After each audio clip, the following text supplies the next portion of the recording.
आप सब कैसे हैं। आज हम जिस विषय पर चर्चा करने वाले हैं उसका नाम है विकसित विकास के आधार पर अर्थव्यवस्था वाले कौन कौन से देश हैं।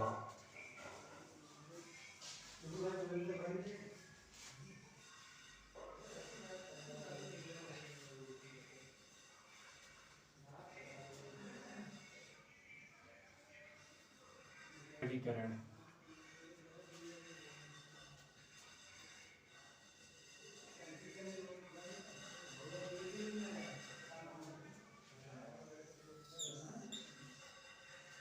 विकसित अर्थव्यवस्था,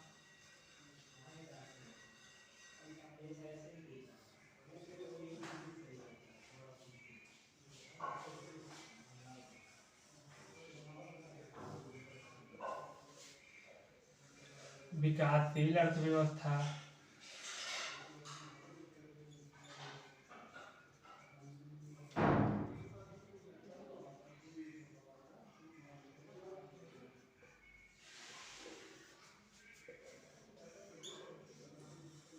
अल्प विकसित,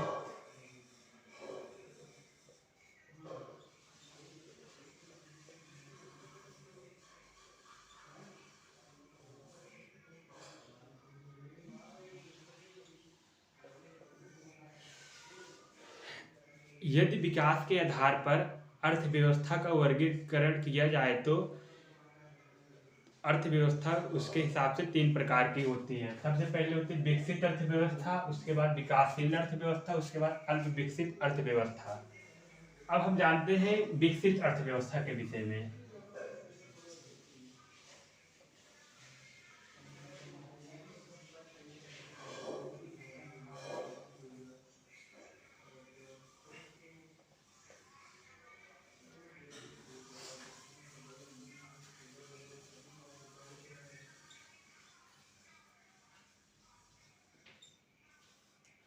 विकसित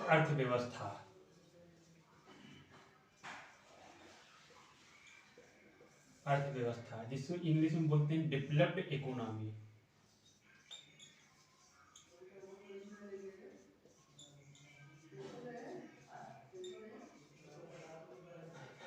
विकसित अर्थव्यवस्था पहले नंबर क्या है, सर्वप्रथम देश कौन कौन से हैं।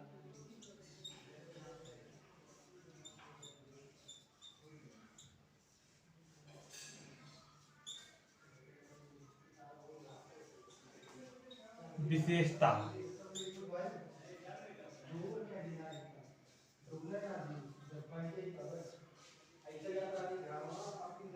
सर्वप्रथम जानते हैं क्या है। देखिए इसके विषय में कहा गया है जैसे विकसित अर्थव्यवस्थाएं वो अर्थव्यवस्थाएं होती है जिनकी वृद्धि दर जो सकल घरेलू उत्पाद का जो स्तर है वो ज़्यादा हो, साथ ही साथ उसके अलावा जो प्रति व्यक्ति आय हो वह भी उच्च हो, और इसके अलावा यह भी कहा जाता है कि उपभोग भी ज़्यादा हो। वो सब विकसित अर्थव्यवस्था की श्रेणी में आ जाते हैं।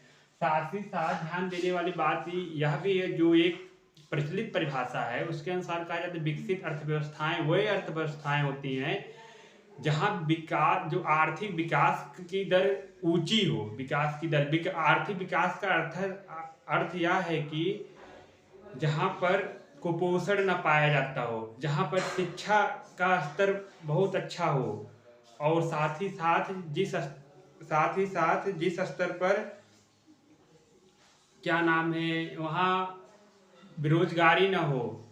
जैसे कहने का मतलब यह है कि जैसे कि और वो जो औद्योगिकृत देश हो, औद्योगिकृत देश मतलब कि वहाँ प्राइमरी सेक्टर पर आश्रित अर्थव्यवस्थाएं न चलती हो, और साथ ही वहाँ सेकेंडरी टर्सरी भी चलती हो। वहाँ प्राइमरी सेक्टर में जीडीपी का योगदान कम हो जाए। अर्थात कहने का मतलब यह है कि जैसे मान लीजिए अमेरिका एक विकसित देश है, अमेरिका का जीडीपी मान लीजिए 100 रुपये है, एक वित्तीय उसकी ग्रोथ जीडीपी है होता नहीं 100 रुपये की है।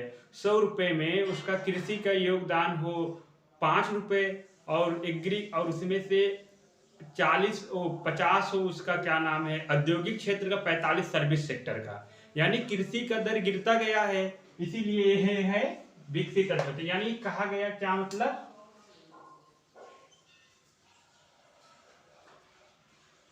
जिस अर्थव्यवस्था में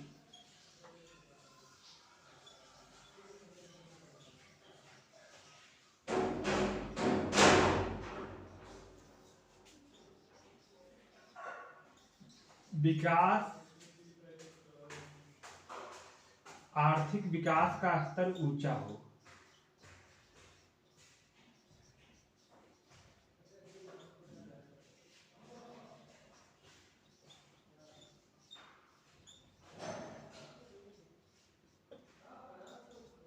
ऊंचा हो, यानी कहने में आर्थिक विकास एक शब्द है, इससे समय आर्थिक विकास का स्तर ऊंचा। आर्थिक विकास से कहने का मतलब है, अब मान लीजिए जैसे कि वहां जो प्रति व्यक्ति अगर इनकम देखेंगे, प्रति कैपिटल इनकम देखेंगे, प्रति व्यक्ति आय, वहां की औसतन प्रति कैपिटल इनकम अगर सालाना के स्तर पे देखेंगे लगभग 52 लाख रुपए है। 52 लाख रुपए। उनका जो लाइफ स्टाइल है, लाइफ स्टाइल बहुत अच्छा है, जीवन प्रत्याशा अच्छा हो, वो उनके हेल्थ हेल्थ को भी अपने जागरूक रहते हैं। साथ ही साथ वहाँ पर एजुकेशन का स्तर ऐसा है, वहाँ लड़के और लड़की को समान माना जाता है। और साथ ही साथ कुपोषण, जैसे कि वो राष्ट्र कुपोषित ना हो। कुपोषित से आशय है कि जो राष्ट्र है अपने निवासियों को 2 वक्त, जो सुबह शाम की जो आवश्यकताएं, जैसे कि 2 वक्त का खाना में जो आवश्यकता कैलोरी होती है उसकी पूर्ति करा पाता हो। जैसे उसको अगर मान ली शहर में रहता है, उसको 2400 किलो कैलोरी ऊर्जा हो उसको चाहिए, अगर उसको प्रतिदिन वो ग्रहण पा जाता है आसानी से, वो विकसित है। यानी कि इसमें श्रेणी माना जाता है कि इनकी, जब आप इंडिया में एक ऐसे जैसे श्रेणी है, जैसे गरीबी का निर्धारण करने के लिए, वैसे अमेरिका में भी एक निर्धारण ये है कि जैसे कि वहाँ की उपभोग दर ज़्यादा हो। जैसे कि अमेरिका में है, अमेरिका में जो युवा होते हैं, लड़के और लड़कियां होती हैं, उनका लाइफ स्टाइल बहुत बढ़िया होता है। वहाँ यहाँ तक वो आईफोन और मैकबुक और साथ ही साथ एप्पल का वॉच रखना पसंद करती हैं, जो और साथ ही साथ क्योंकि इसलिए रखती हैं क्योंकि आत्मनिर्भर हैं, उनके पास साधन है आय के, इसीलिए। और साथ ही साथ ये भी ध्यान रखना वाली बात है, हमने बोला स्तर ऊंचा हो। ऊंचा मतलब ऐसा स्तर हो जहां तक उनके पास पैसे का अभाव ही ना हो, एहसास ही ना हो उनके पास, जैसे कोई वस्तु खरीदने जा रहे हैं पैसा ही नहीं है जेब में, इस चीजें उनको ना एहसास हो। लेकिन और साथ ही साथ ये भी ध्यान देना, यूएनओ के अनुसार, यूएनओ ने भी बोला है अर्थशास्त्र के विषय में, बोला है कि विकसित देश कौन से देश होते हैं। यूएनओ ने, जिसको बोलते हैं संयुक्त राष्ट्र, इनके अकॉर्डिंग जिस देश की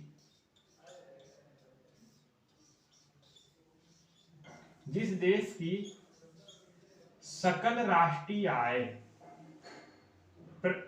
प्रति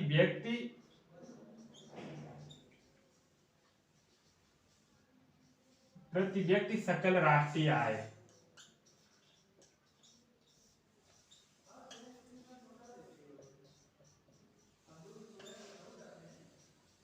13,255 डॉलर है।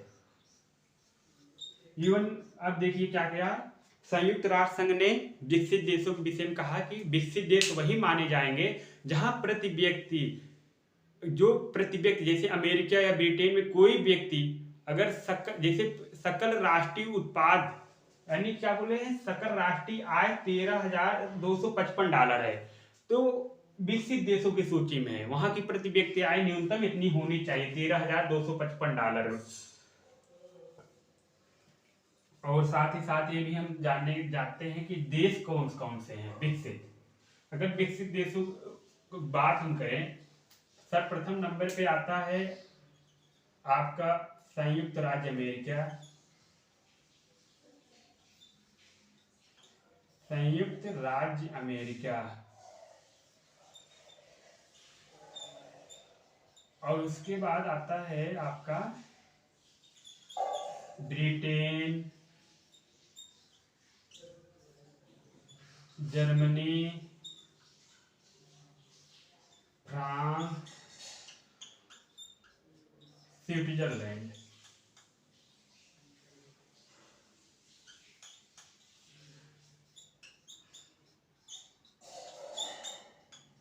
ये सब क्या है आपके विकसित देशों और साथ ही साथ जापान, जापान हो गया, फिर दक्षिण कोरिया हो गया।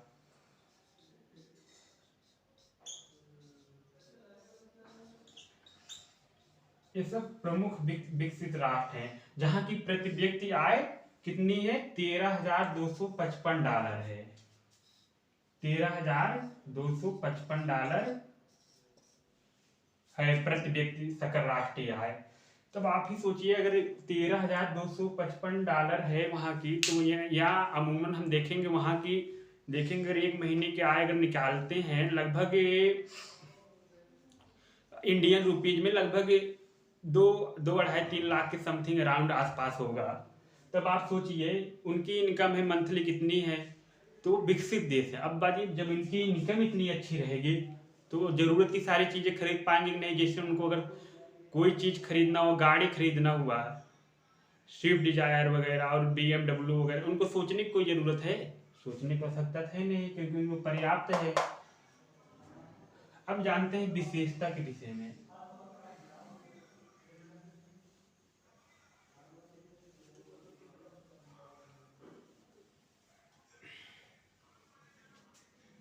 विकसित देश की, विकसित अर्थव्यवस्था की विशेषता क्या होती है?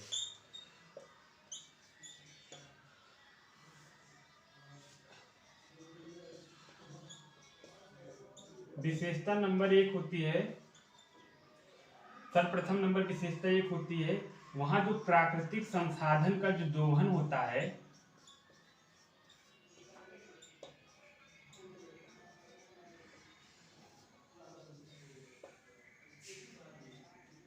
दोहन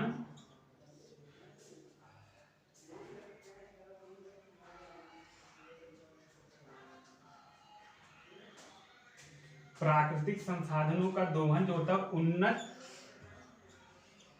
उन्नत किस्म के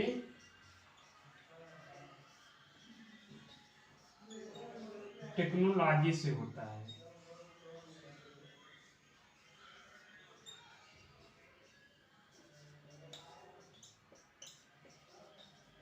क्या बोले, क्या हुआ? पहले प्रथम नंबर कारण क्या है, विशेषता है प्राकृतिक संसाधनों का जो दोहन उन्नत किस्म के टेक्नोलॉजी से होता है। जैसे प्राकृतिक संसाधन विषय में हम समझे। प्राकृतिक संसाधन आपका क्या क्या होता है जो हमें प्रकृति द्वारा दिया जाता है? भूमि, कोयला, रेत, बालू, गिट्टी, पत्थर, सूर्य भगवान की ऊर्जा, सौर ऊर्जा जो हमें मिलती है, और नदी, पानी, पानी ये सब क्या है, प्राकृतिक संसाधन। लेकिन उसका दोहन उन्नत किस्म के टेक्नोलॉजी का प्रयोग करके होता है। उन टेक्नोलॉजी मतलब क्या है, जिस विकसित अर्थव्यवस्था है उनके पास टेक्नोलॉजी ऐसी है, अगर वो चाहते हो रोबोट का प्रयोग करके क्या किए, तेल का खनन कर रहे हैं, और साथ ही साथ क्या कर रहे हैं, पानी का वाटर हार्वेस्टिंग के जल संरक्षण कर रहे हैं। इसके लिए उन्हें ड्रिप इरिगेशन और साथ ही साथ हाइड्रोपोनिक्स एग्रीकल्चर की ओर अग्रसर है, और एक्वापोनिक्स, और साथ ही साथ इसके बाद एरोपोनिक्स एग्रीकल्चर की ओर है, और न्यूक्लियर एग्रीकल्चर की ओर अग्रसर है। इसका मतलब है क्या, प्राकृतिक सूर्य भगवान द्वारा ऊर्जा है। ऊर्जा जैसे हमने क्या किया, आपने सोलर सेल देखते होंगे, सौर ऊर्जा का उपयोग नवीकरणीय ऊर्जा के रूप में प्रयोग करते हैं। इस चीजों से उपयोग कर रहे हैं। प्राकृतिक संसाधनों का दोहन उन्नत किस्म के टेक्नोलॉजी से होता है, लेकिन भारत में ऐसा नहीं होता है। भारत में भी ये भी समस्या है, वाटर हार्वेस्टिंग भी नहीं कर, जल संरक्षण भी नहीं कर पा रहे हैं यहाँ क्योंकि भारत में ऐसी समस्याएं हैं, हमारे जो जल सिंचाई की जो व्यवस्था है परंपरागत है, आधुनिक हुआ ही नहीं है। आधुनिक की ओर अभी कुछ किसान हैं जो गिने चुने ड्रिप इरिगेशन की ओर अग्रसर है, लेकिन अभी अधिकतर, लेकिन अमेरिका में चले जाएंगे, वहां जो प्रति व्यक्ति किसान होते हैं उनके पास औसत जो खेत होता है 255 हेक्टेयर होता है। क्या होता है, 255 हेक्टेयर होता है। अब बताइए 255 हेक्टेयर वो किसान के पास है, 255 हेक्टेयर है उसके पास जमीन, उसके पास खुद का ट्राली है, ट्रैक्टर है, ट्रक है, और साथ ही साथ एग्रो ड्रोन है। एग्रो ड्रोन जानते हैं? अब उसको मान लीजिए उसके पास 255 है। अब ऐसा नहीं दवा का छिड़काव करना हुआ तो बड़ी समस्या हो जाएगी वहां, क्योंकि अगर 5 हेक्टेयर 10 हेक्टेयर में छींटना दवा डालना हो तो अगर किसी मानव से दवा छिड़काव करवाना तो बड़ा समय लग जाएगा। लेकिन एग्रो ड्रोन का उपयोग करके, जिसमें आप 20 लीटर पानी अगर डाल दीजिए, उसमें दवा मिला दीजिए, 20 मिनट में वो 10 हेक्टेयर में छिड़काव कर देगा दवा। तो ये होता है ना, क्योंकि वहाँ एग्रोड्रोन का प्रचलित है।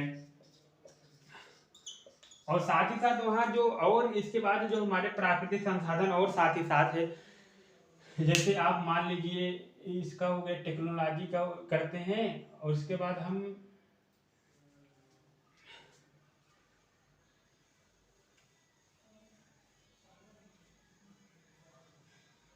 और एक विशेषता यह भी होती है, एक विशेषता यह भी होती है नंबर 2,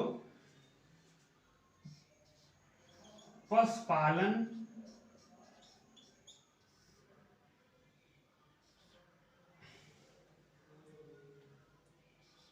की दशाएं अनुकूल।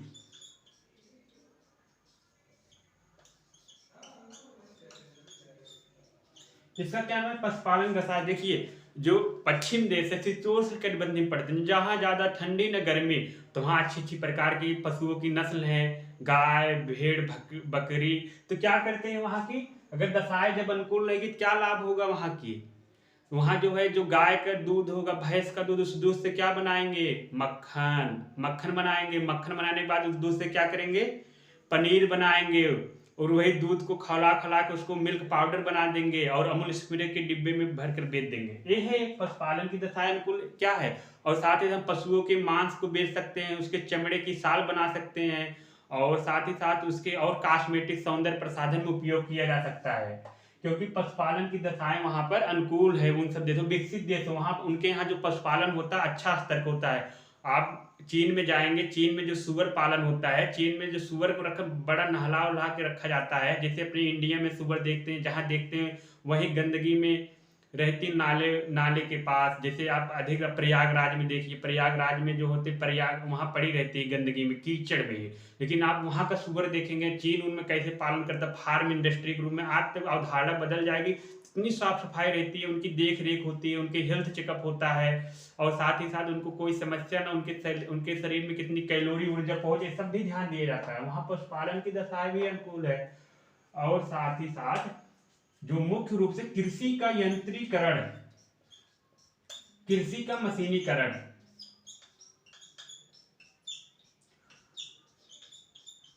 अब आप ही बताइए, अगर 255 हेक्टेयर वाला कोई व्यक्ति जिसके पास अमेरिका में जमीन है, औसत सब व्यक्ति के पास है, अब वो व्यक्ति अगर मानव से अगर गेहूं कटवाए तो उसको समय कितना लग जाएगा, तो उसको लगभग लगभग 5-6 महीना 7 महीना लग भी जाएगा। और साथ ही साथ उसको इतना ह्यूमन रिसोर्स कार्यबल, जितने वर्क फोर्स लेबर भी नहीं मिल पाएगा। समस्या है कृषि का। कृषि का मशीनीकरण इसलिए आवश्यकता पड़ी क्योंकि आपने देखा होगा जो हार्वेस्टर होता है, धान काटने की मशीन, अमेरिका में धान काटते 20 हार्वेस्टर 40 हार्वेस्टर चल रहे हैं, 250 हेक्टेयर की अपना काट रहे हैं फसल। और साथ ही साथ आपने ये भी देखा होगा पानी की सिंचाई, पानी की जो हमारे विकसित देश है वो पानी की बचाव भी कर रहे हैं। पानी बचाने के लिए उन्होंने ड्रिप इरिगेशन और साथ साथ हाइड्रोपोनिक्स जैसे वो अपनाया है। आप सिंचाई के विषय में आप जानना चाहेंगे, ड्रिप इरिगेशन जो इसको बोलते हैं टपकन सिंचाई, इरिगेशन, ड्रिप इरिगेशन टपकन सिंचाई से बोलते हैं। और साथ ही साथ ये भी आप देखिए वहां पर हाइड्रोपोनिक्स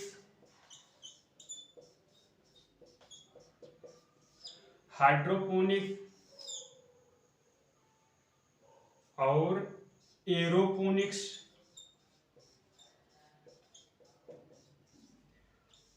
एक्वाकल्चर,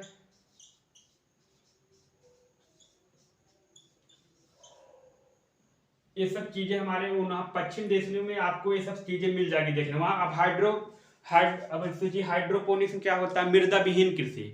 अब आप समझिए हाइड्रोविहीन, जैसे मान लीजिए जो अमेरिका के शहर वाले इलाके हैं, ब्रिटेन के शहर वाले इलाके हैं, वो क्या करते हैं, वहां ऊंची ऊंची बहुमंजिला इमारतें होती है। कतर में देखिए, सऊदी अरब में बहुत गगनचुंबी इमारतें, जैसे बुर्ज खलीफा ही लीजिए, गगनचुंबी इमारतें आपको दिखेंगे। वहां गगनचुंबी इमारतें में भी खेती हो सकती है। अब आपके प्रश्न मन में उठ रहा है भाई की खेती कैसे हो पाएगी, क्योंकि वहां मृदा है लेकिन मृदा विहीन है। क्या होता है, एक जल का विलयन बनाया जाता है, घोल, उसमें आवश्यकता जो होता है पौधे की जड़ों का नाइट्रोजन, फास्फोरस, पोटास की जो अनुपात होता है 4:1 की, उसका घोल जो है मिश्रण तैयार करके डाला जाता है।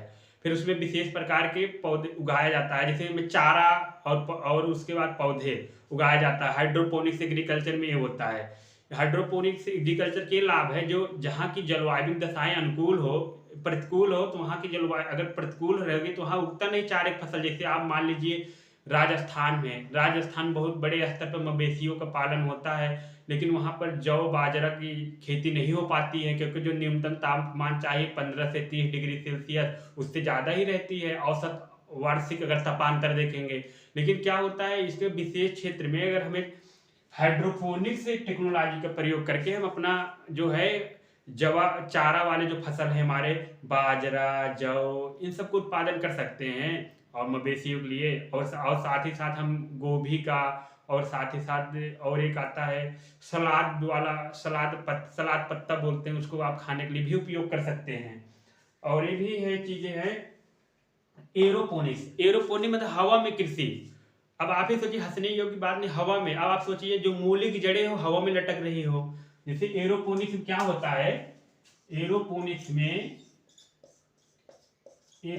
क्या बोल दिए, जैसे कि मान लीजिए हम क्या करें, हमें मान लीजिए उत्पादन करना हो हमें आलू का। एरोपोनिक्स आलू क्या किया हमने, आलू की जो पौधा है उसको हमने क्या नर्सरी तैयार करके उसको जब अंकुरण तैयार कर लिया, हमने क्या किया एक विशेष क्षेत्र में जैसे कि तार बांध दिए। तार बांधने के बाद हमने उसमें नीचे नीचे एक जाली नुमा लटका दिया। फिर हमने वो आलू के पौधे को लटका दिया। आलू के पौधे को लटकाने के बाद जब वो है उसके हम जड़ों में समय समय पर जो होता है विलयन के मिश्रण का घोल को छिड़काव करते रहते हैं। इससे क्या होता है, जो कम समय पर उत्पादन हो जाता है। और इसके लिए हमें, और ये जानते हैं, इसके लिए हमें कम जगह की भी आवश्यकता होती है, क्योंकि जिस प्रकार से वनोन्मूलन हो रहा, शहरीकरण की ओर अग्रसर हो रहा, हमारा क्षेत्रफल भी कम होता जा रहा है। ये सब टेक्नोलॉजी बहुत इंपॉर्टेंट मायने रख जाता है, क्योंकि आज का समय ही इसकी मांग है। और साथ ही साथ यह भी ध्यान देने वाली बात है कि अगर हम एरोपोनिक्स हाइड्रोपोनिक्स को नहीं अपनाते हैं, ये सब चीजें नहीं करेंगे, तो आने वाले समय में शहर में, जैसे आप शहर में देखें कोरोना वायरस आया था, लोग खाने के दाने दाने के मोहताज हो गए थे। यहाँ इतनी हो गई थी, वहां किसी व्यक्ति को देखो कोई मदद नहीं करता है। गांव में है, गांव में स्वयं का खेत है, उत्पादन करते हैं तो दे देते हैं। कोई व्यक्ति अगर मांगने आए दे दिए, एक वक्त के लिए 2 वक्त के लिए। लेकिन शहरों में ऐसा कोई नहीं करता है। एरोपोनिक्स में ये सबसे बड़ा है, हवा में जब कृषि हम करेंगे भाई, जो हम कृषि करते हैं, हमें हवा में कृषि करना है, तो कृषि के लिए मूलभूत आवश्यकता क्या है, उसको खनिज चाहिए, पोषक तत्व चाहिए। भाई पोषक तत्व से मिल जा रहा है, ह्यूमिडिटी और जो तपांतर उसको न्यूनतम बैलेंस बना के रखा जाता है। और यह भी बात है कि, और हम देखते हैं एक्वाकल्चर, आजकल ये भी टेक्नोलॉजी बहुत प्रसिद्ध है।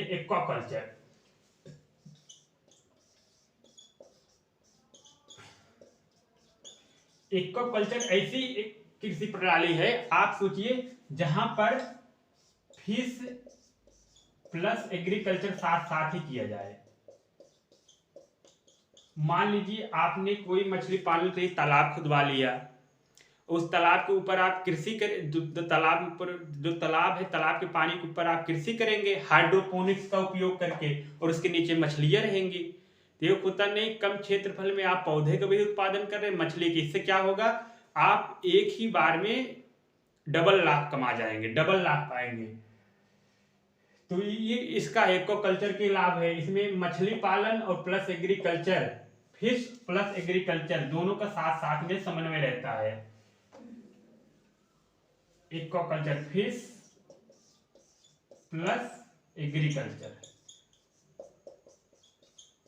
दोनों को साथ साथ ही उत्पादन किया जाता है। और इसके अलावा और हम चर्चा करने वाले हैं इस बात के लिए भी, कृषि का यंत्रीकरण और एक विशेषता की विषय और चर्चा करते हैं। कृषि, वहां पर आपको उद्यान दिख जाएंगे, वहां के महानगरों में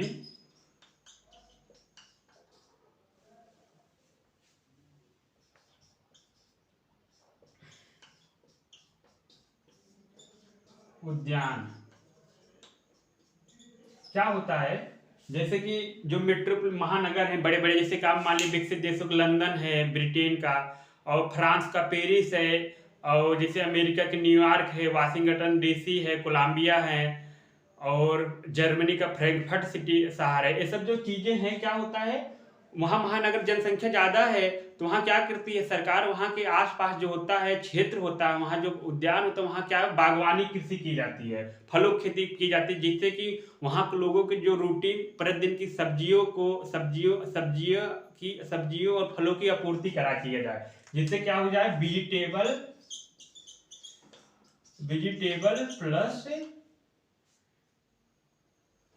फ्रूट्स का आपूर्ति कराया जाए, उसमें कोई बाधा न हो। वहां महानगरों में एक विशेषता यह भी होती है, एक विशेषता और होती है, स्त्रियों की दशा बहुत अच्छी रहती है, स्त्रियों की दशा अच्छी रहती है। स्त्री की दशा, वहां समानता का अधिकार, वहां प्रत्येक पुरुष और स्त्री बराबर है। जैसे अपना भारतीय समाज में जो पुरुष हैं स्त्रियों को दबा के रखते हैं, स्त्रियों जो है उनको वस्तु समझा जाता है। आपने सुना भी होगा ऐसे कई मामले, मैरिटल रेप, वैवाहिक दुष्कर्म, इसमें क्या होता है, पुरुष लोग स्त्री की इच्छाओं के खिलाफ जाकर उनके साथ शारीरिक संबंध बनाते हैं। पुरुष को लगता है कि हमने स्त्रियों के मांग में सिंदूर लगाकर उनके साथ 7 फेरे और मंगलसूत्र पहनाकर उनके शरीर पर हुकूमत कर लेते हैं, ऐसा है। लेकिन शादी का मतलब होता है, शादी एक सामाजिक संविदा है, कॉन्ट्रैक्ट है, जहां दो विपरीत स्त्री और पुरुष जैसे कि यौनाचार स्थापित करते हैं, यानी कि जैसे उनकी संतान उत्पत्ति के माध्यम से आगे की प्रक्रिया को बढ़ाया जा सके। क्या बोले, स्त्रियों की दशा अच्छी रहती है। अपने भारतीय समाज में क्या क्या तरह तरह की किंवदंती प्रचलित है। अभी हालिया में जैसे हरियाणा जैसे आप राज्य में चले जाएंगे, वहां महिलाओं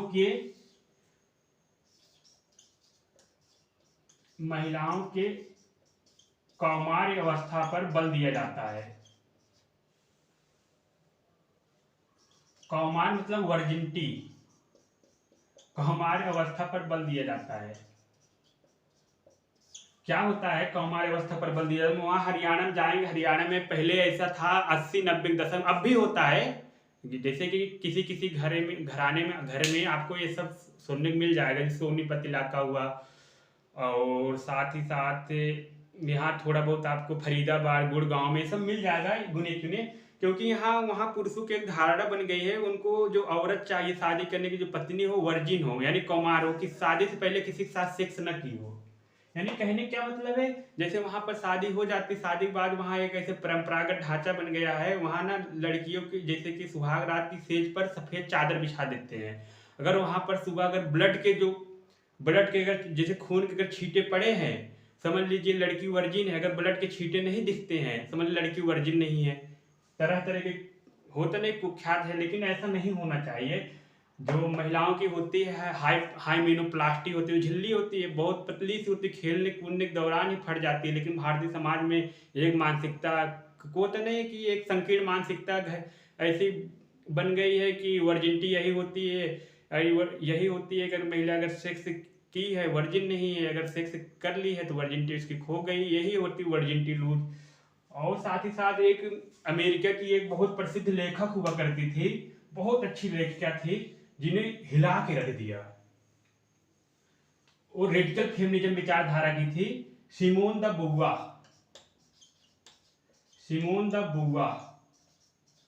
बहुत अच्छी लेखिका, उनकी एक बुक थी the second of sex. Second of sex में सिमोन द बुआ लिखती है, स्त्री पैदा नहीं होती है, समाज बनाता है। अर्थात कहने का मतलब है, स्त्री एक देह है, विचार नहीं है। ये सब क्या है, समाज बनाता है। स्त्रियों को जो हमने चूड़ी, कंगन, मांग टीका, पायल और साथ ही साथ कनफूल ये सब पहनाए हैं, किसके, ये पुरुष ने पहनाया है, पुरुष उनके शरीर पे हुकूमत करने के लिए। जैसे कि सिमोन द बुआ रेडिकल फेमिनिज्म विचारधारक मानी, वो उग्रवादी नारी विचारधारक, उनकी वो है कि पुरुष लोग जन्म से बहुत दिनों से शोषण करते आ रहे हैं, स्त्रियों की बहुत शोषण करते हैं। वो बोले स्त्री जो होती है उसको पैदा नहीं, समाज बनाता। समाज बनाने का मतलब यह है कि मान लीजिए कोई स्त्री पैदा हो गई, क्या होता अपने भारतीय समाज में, लड़के लड़कियां हो गई, लड़कियां जैसे कोई लड़का झगड़ा हुआ, जैसे कोई लड़की हो गई, उसको झगड़ा हुआ, लड़की को नहीं बोला जाए कि तुम जाके उससे लड़ लो, लड़के प्रोत्साहित किए जाओ कि उससे बदला लेके आओ, मार के आओ उसे।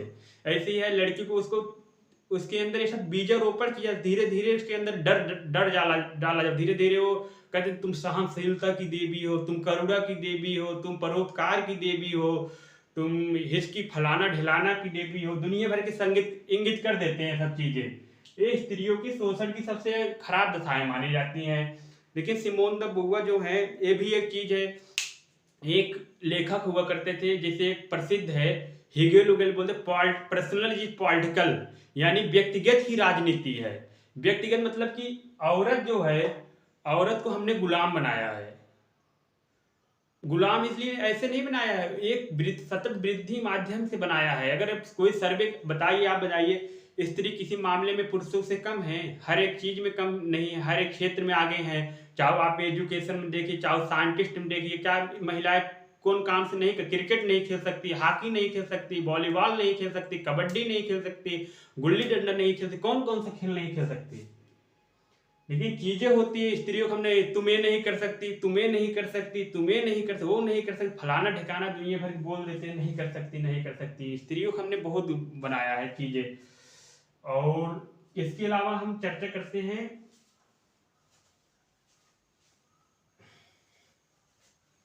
एक विशेषता इसकी ये भी होती है, साक्षरता दर ज्यादा होती है। साक्षरता दर उच्च कोटि की हो, साक्षरता दर बढ़ती है। एक विशेषता ये मुख्य रूप से विकसित देशों में कोई भी निरक्षर व्यक्ति नहीं, सब पढ़े लिखे माने मिलेंगे, सब पढ़े लिखे रहेंगे, अच्छे स्तर के रहेंगे। वो सब पढ़ने लिखने पढ़े, उनके अंदर एक वो रहेगी, तार्किक शैली रहेगी, और उसके बाद वो चीजें को सुनेंगे। एक अच्छा वक्ता होने के साथ एक अच्छा श्रोता भी, साक्षरता दर भी ज्यादा होती है। और साथ ही साथ बेरोजगारी दर निम्न रहती है। एक विशेषता ये भी रहती है, बेरोजगारी दर निम्न होती है। भाई इनका आर्थिक विकास ये निम्न होती है। वहां आपको अमेरिका, ब्रिटेन, लंदन, ये सब में आपको, जर्मनी, फ्रांस में आपको कोई भी व्यक्ति आपको बेरोजगारी दर नहीं दिखेगा। और ये भी आपकी ने आप क्या नाम है, और साथ ही साथ इसके अलावा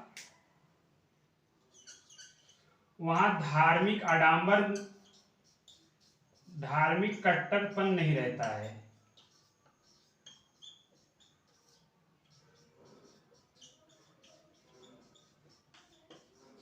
आप विकसित राष्ट्र में चले जाएंगे, वहां आपको धार्मिक कट्टरपन नहीं मिल जाए। जैसे कि धार्मिक कट्टरता या सांप्रदायिकता के नाम पे जो दंगे हो जाते हैं हिंदुस्तान में, मुस्लिम हिंदू इधर दंगे, वहां पर ऐसा नहीं। जो विकसित राष्ट्र हो जाते हैं वो पढ़े लिखे इतने हो जाते हैं, उनका बौद्धिक चेतना इतनी अच्छी हो जाती है, तो धार्मिक वो मानवता को भी कल्याण मानते हैं। मानव के कल्याण के लिए जो भी हो, आप सुने होंगे मानव के कल्याण के लिए वॉरेन बफेट अपनी संपत्ति का दान कितना परसेंटेज है, और बाकी बिल बिल गेट्स जो है मिलिंडा फाउंडेशन के माध्यम से जो अल्प विकसित देश है उनको सहयोग कर रहे हैं।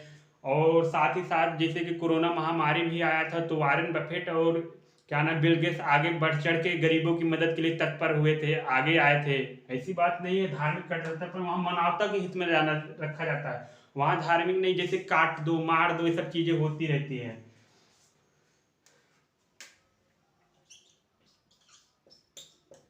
लिंगानुपात,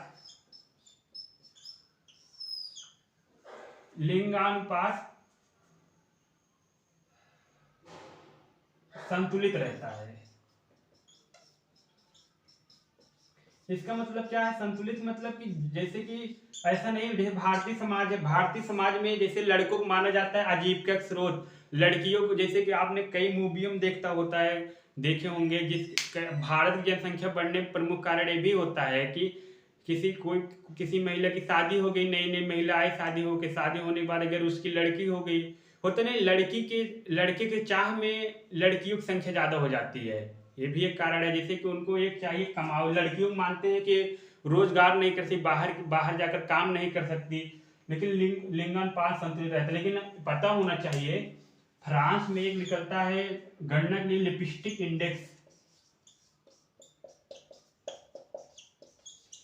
लिपस्टिक इंडेक्स के माध्यम से वहां पर ना प्रति व्यक्ति सकल राष्ट्रीय आय का भी निर्धारण किया जाता है। लिपस्टिक इंडेक्स का भी योगदान है, क्योंकि ऐसा अनुमान लगाया जाता है फ्रांस में, ऐसा लगाते हैं लगता है जिस साल विकास दर निम्न है, तो उस साल महिलाओं ने लिपस्टिक का खरीदारी कम की है, अर्थात उनके सजने संवरने का कम रहा हुआ साल, वो श्रृंगार नहीं किए हैं। लिपस्टिक इंडेक्स निकालते हैं। और साथ ही साथ एक और जो लाभ है, एक विशेषता यह है उसकी, जो सबसे प्रमुख विशेषता मानी जाती है, पॉपुलेशन जनसंख्या नियंत्रण रहता है।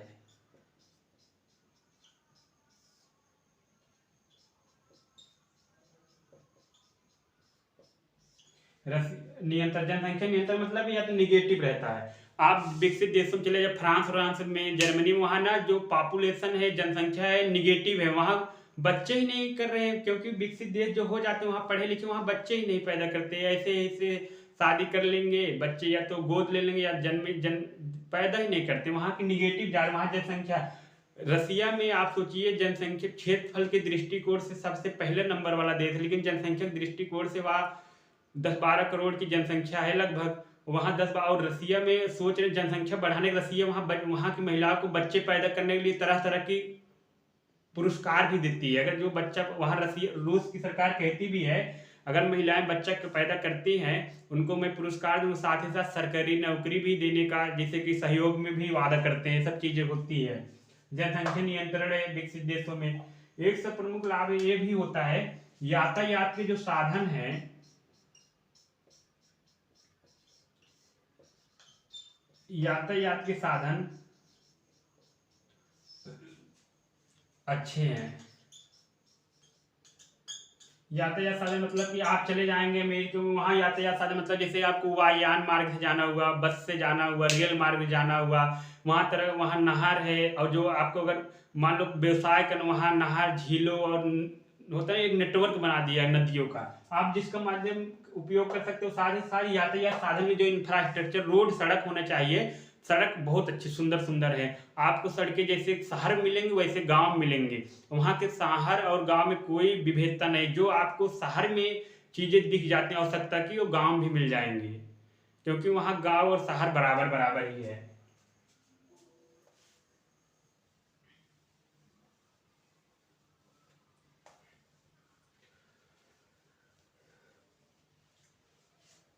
औद्योगिकरण,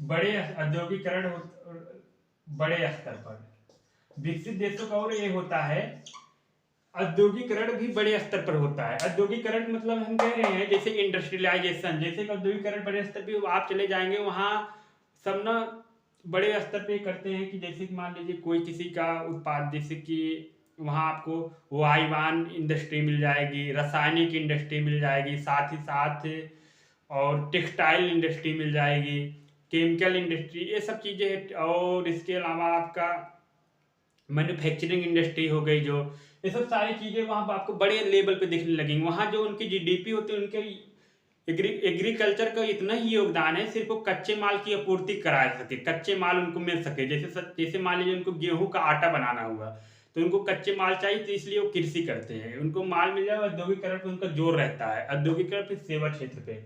और इसके अलावा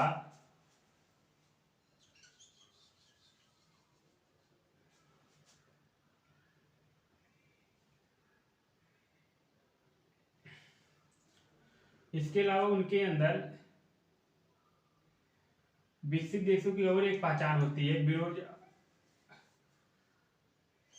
सहिष्णुता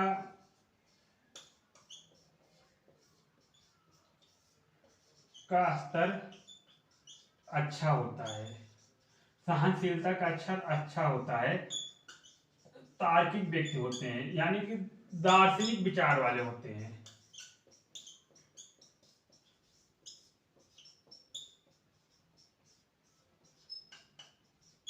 जो अमेरिका का, ब्रिटेन, स्विट्जरलैंड व्यक्ति होते हैं, आपको अधिकतर व्यक्ति जो प्रोफेसर होते हैं वो दार्शनिक किस्म होते हैं, सहनशील होते हैं, उनके अंदर ज्ञान एकदम होता नहीं, वो किसी से नहीं। जैसे अपने यहाँ प्रोफेसर हो गए इंडिया में, वो प्रोफेसर, उनके अंदर अगर वो किसी क्षेत्र जात विशेष से समय, उनके अंदर जात का प्रभाव रहता है। लेकिन वहाँ के जो प्रोफेसर रहेंगे उनके अंदर जात का कोई प्रभाव नहीं रहेगा, वो तार्किक व्यक्ति रहेंगे, वो मानवता कल्याण में रखेंगे, उनके लिए मानव ही सर्वप्रमुख होना चाहिए।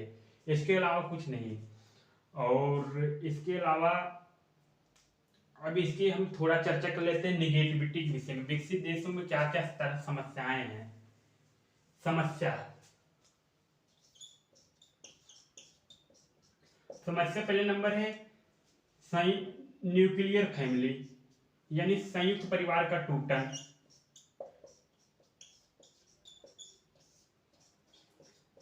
संयुक्त परिवार का विखंडन, जिसे हम टूटन बोल देते हैं। देखिए, संयुक्त परिवार वो परिवार बोला जाता है जिसमें दादा दादी माता पिता और बच्चे हो, एक संयुक्त परिवार है। क्या होता है आजकल अमेरिका जैसे देश में पैसे कमाने के होड़ में अपने माता पिता को भूल जाते हैं। जैसे कि होता नहीं है कि अगर माता पिता अमेरिका में किसी व्यक्ति के 60 साल से ज़्यादा हो गए, 60 साल से योग उत्पादन में कोई योगदान नहीं दे पा रहे, उनको ओल्ड एज होम में डाल दें। ओल्ड एज होम में इसलिए भी चले जाते हैं क्योंकि जो उनके बेटे हैं, बहू, उनके पास समय नहीं है। बेटा जा रहा है ड्यूटी, जा रहा, उनकी बहू भी ड्यूटी जा रही है। और साथ ही साथ आप देखेंगे जो उनके नाती हैं, जैसे कि नाती हैं जो उनके, वो भी नहीं समय, वो भी अपने दोस्तों के साथ गुलछर्रे उड़ा रहे हैं, कहीं कहीं पब जा रहे हैं। ये सब चीज़ें होती हैं वहाँ पर कंट्रिया में। वहाँ संयुक्त परिवार टूट गया। अब वहाँ न्यूक्लियर फैमिली का उदाहरण आ गई, यानी एकाकी परिवार। यानी एकाकी परिवार में क्या होगा, पति पत्नी है, ऐसे रह रहे हैं। उसके बाद और जो बच्चे हैं, बच्चे भी ऐसे रहना, किसी से मिलना जुलना, न बातचीत करना। तभी तभी आप अमेरिका में आए दिन सुनते होंगे कोई लड़का बंदूक उठाया, किसी जड़ से जैसे कि उठाया, उस गोली चला दिए, सारे बच्चे पर जान से मार दी, क्योंकि उसके अवसादग्रस्त डिप्रेशन है। आप सोचिए, विकसित देश समस्याएं क्यों, इतने विकसित होने के बाद भी क्यों अवसादग्रस्त है। उनके पास मूलभूत आवश्यकता पूर्ति कला संसाधन के सारे सुख हैं। क्यों सुख है? क्योंकि उनके पास अध्यात्म नहीं है। अध्यात्म इसलिए नहीं है, उनके लिए बात करने के लिए कोई किसी के पास टाइम नहीं, वो सिर्फ मशीन से व्हाट्सएप से चैटिंग करते रहते हैं। व्हाट्सएप चैटिंग करने से शरीर विकसित हो सकता है, मानसिक विकास जब तक व्यक्ति से आमने सामने रूबरू ना हो तब तक आपका मानसिक स्तर नहीं बढ़ सकता है। ये सब। और एक समस्या भी होती है कि जैसे कि आप देखे होंगे जो फादर्स डे मनाया जाता है, मदर्स डे, ये सब वेस्टर्न दिन है, इंडियन नहीं। अब पिताजी एक साल में मिलते हैं एक बार, लग रहा है बच्चे से बातचीत करने के लिए, प्रेम से एक दिन व्यतीत करने के। क्या होता है अमेरिका में फादर्स डे और ब्रिटेन में इसलिए मनाया जाता है क्योंकि वहाँ बच्चे पढ़ते हैं, उनके पास समय नहीं रहता है। तो बच्चे एक साल में क्या होता है, अपने होता नहीं, पिताजी के साथ वक्त गुजारना है। तो पिताजी के साथ वक्त गुजारना है तो उसके लिए क्या करते हैं, पिताजी के साथ क्या, उनका फादर केक उक ले आकर उनका केक काटे और उनके साथ डिनर पे चले गए, भोजन की, उनके साथ बातचीत की। सोचिए, साल में इंडियन क्या होता है, रोज है माता पिता से बात कर रहे थे। यहाँ फादर डे क्या हो सकता है? फादर डे वहाँ उनकी हो सकता है क्योंकि उनके पास समय नहीं, पैसे कमाने की होड़ में इतने अपने आप को भूल गए हैं कि माता पिता क्या है, परिवार के सब सारी चीजें भूल ही गई, इसलिए वो डिप्रेशन के शिकार होते जा रहे हैं। और ये समस्या है, महिलाएं जो हैं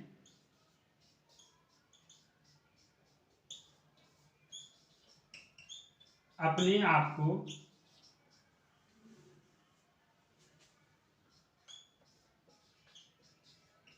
पुरुषों के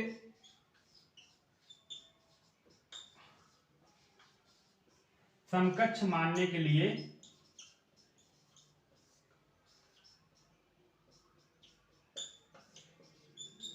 निकृष्ट आचरण का प्रदर्शन कर रही हैं।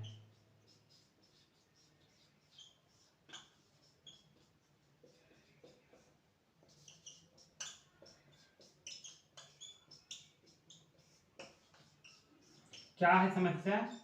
अब आप सोचिए, जो महिला है, कोई महिला स्वतंत्र है, अब क्या चाहते हैं वो सब वहां पर सिमोन द बोआ की विचारधारा। जैसे दीपिका पादुकोण का एक वीडियो आया था, आपने नेट पे डालेंगे, माई life my choice. Deepika Padukone उसमें बोलती हैं 2 मिनट 43 सेकंड लगभग वीडियो में बोलती है, this is my life my choice, to have sex before marriage, to have sex outsider marriage.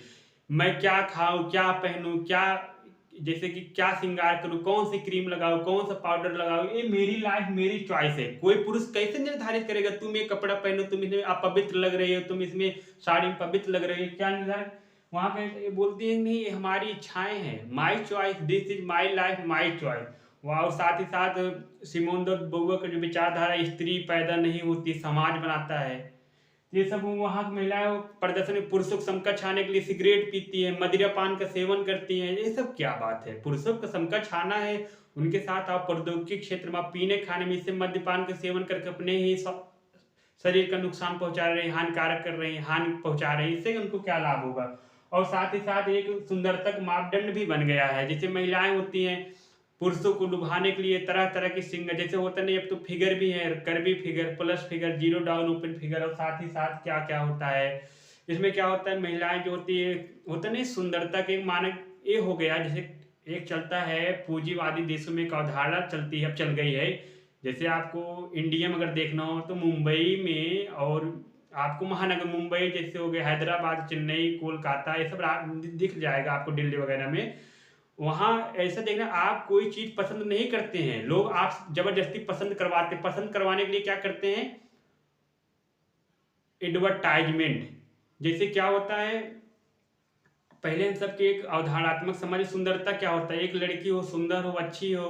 लेकिन अब क्या होता है, एक लड़की सुंदरता मतलब हो उसका कर्वी फिगर हो, यानी उसका जो हो 36, 24, 36 का आंकड़ा ऐसा कुछ हो, तभी वो माना जाए सुंदरता मापदंड हो, जिम वाला, यानी ऐसा बदल गया है। क्योंकि और इसके अलावा एक होता है कि ऐसा आचरण मानने के लिए, जैसे आपने देखा भी होगा, ऐसा ये भी करती हैं कई महिलाएं, क्या करती हैं, दिल्ली में एक हुआ था, एक ऑटो रिक्शा चालक था, कई महिलाएं रेडिकल फेमिनिज्म विचारधारक थी, 4-5 महिलाओं ने मिलकर एक ऑटो रिक्शा चालक की 1 महीने तक लिए बलात्कार की। तो बलात्कार की, उसके बाद परिणाम स्वरूप वो ऑटो रिक्शा चालक भागते हुए गया, बच के कैसे, शीशा उसा तोड़ के कूद फान के गया पुलिस चौकी में, थाना थाना गया, बोला कि ये महिलाओं ने बलात्कार किया है। तो वहाँ पुलिस वाले ने क्या बोला, कह रहे हैं, बोले अरे साले बलात्कार तो तुम ही किए होगे, बता रहे महिला कर सकती है। लेकिन वो पुलिस वाले को पता होना चाहिए, बलात्कार का मतलब होता है जो इच्छाओं के विरुद्ध हो, यानी हमारी इच्छा नहीं है तुमसे बात करने की जो इच्छा, और यानी तुमसे सेक्स करने की जो इच्छा, हमारी इच्छा के विरुद्ध को बलात्कार है। लेकिन पुलिस का मतलब होता है पुरुष लोग ही कर सकते, महिला लोग कर ही नहीं सकती। ये सब भी समस्या है।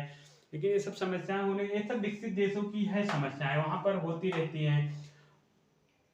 आजकल जो कल्चर भी ऐसा भी होता जा रहा है कि लोग जो है इको फेमिनिज्म की भी मांग करने लगे हैं, कि पर्यावरण नारीवाद जो कहा जाता है, पुरुष जो होता है पर्यावरण नारीवाद में, जिसे बोलते हैं इको फेमिनिज्म। बहुत बढ़िया कॉन्सेप्ट है इको फेमिनिज्म।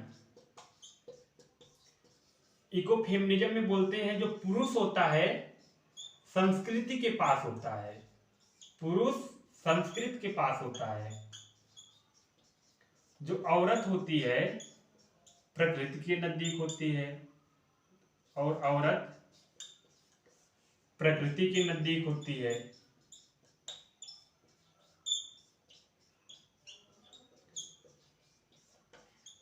ऐसा कहा जाता है, अगर कोई प्रकृति के संरक्षण कर सकती है तो औरत कर सकती है। औरत इस संदर्भ में कर सकती है, पुरुष जो होता है कल्चर वाला हो तो कल्चर को ले चलता है, जैसे कि रीति रिवाज जो परंपराएं उसको ढोता है। औरत जो है प्रकृति होती है, प्रकृति क्योंकि एक बच्चे को जन्म देती है, उसको एहसास होता है, प्रकृति से जुड़ाव महसूस करती है।